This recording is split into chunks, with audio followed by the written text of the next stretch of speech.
Jusqu'au 9 septembre, les sondages archéologiques se poursuivent près de la place de la République et à chaque coup de pelle ou presque, les découvertes se multiplient. Je dégage une sépulture dans un coffre en dalle de terre cuite, voilà, qui se trouve relativement proche de la surface. Là, on a surtout une ville qui a un lourd passé médiéval et antique, voire même proto-historique. Là, on est vraiment idéalement placé pour trouver des vestiges. Donc il serait peut-être temps aujourd'hui, effectivement, qu'on s'intéresse et qu'on fouille de façon extensive ces vestiges, qu'on les comprenne bien, même s'ils doivent être détruits par les futurs aménagements, parce que le but de l'archéologie, c'est pas forcément d'arrêter ou de compromettre l'évolution d'une ville, c'est vraiment d'étudier pour que nous, on détruise éventuellement, parce que la fouille elle-même est une destruction, comprendre, photographier, garder un maximum de témoignages, avant de laisser la place aux travaux et que ce soit libéré des contraintes archéologiques. À la suite des sondages, un rapport scientifique est remis à Voilà, l'État. pour savoir si on prescrit une fouille, de combien, quelle profondeur, quelle extension, etc. Voilà, tout est fait sur mesure, absolument. On le fait au vu du rapport de diagnostic qui va être fourni par l'INRAP, avec tous les éléments de plan, de profondeur, d'apparition des vestiges.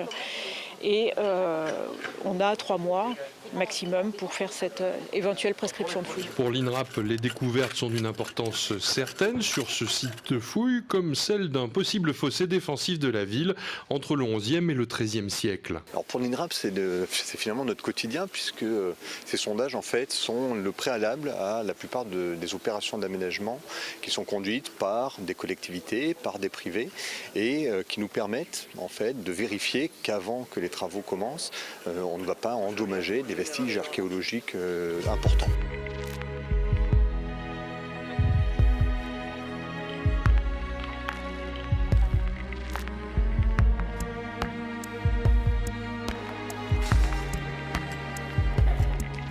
Ce qui est intéressant sur la place Fournier ici, c'est qu'on est entre donc, les vestiges qui ont été fouillés donc, à côté par EVA et ce qui a été fouillé sous Eurodif à ma droite.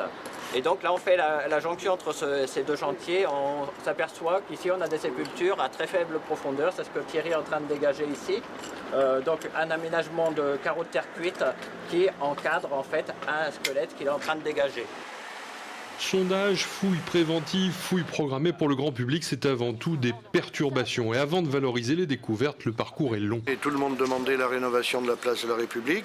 Soit on fait n'importe quoi, n'importe comment, soit on fait ce qui doit être fait. Et compte tenu des habitudes de travail des entreprises, compte tenu de la lourdeur administrative, de la multiplication des lois, des décrets, des règles, des règlements, ça crée des contraintes. Et ça crée des contraintes qui allonge d'autant la mise en œuvre des projets. Lors de sa séance du 28 septembre prochain, le conseil municipal aura connaissance des résultats du concours lancé pour le réaménagement de la place de la République et de ses abords. Une présentation au public qui est prévue mi-octobre.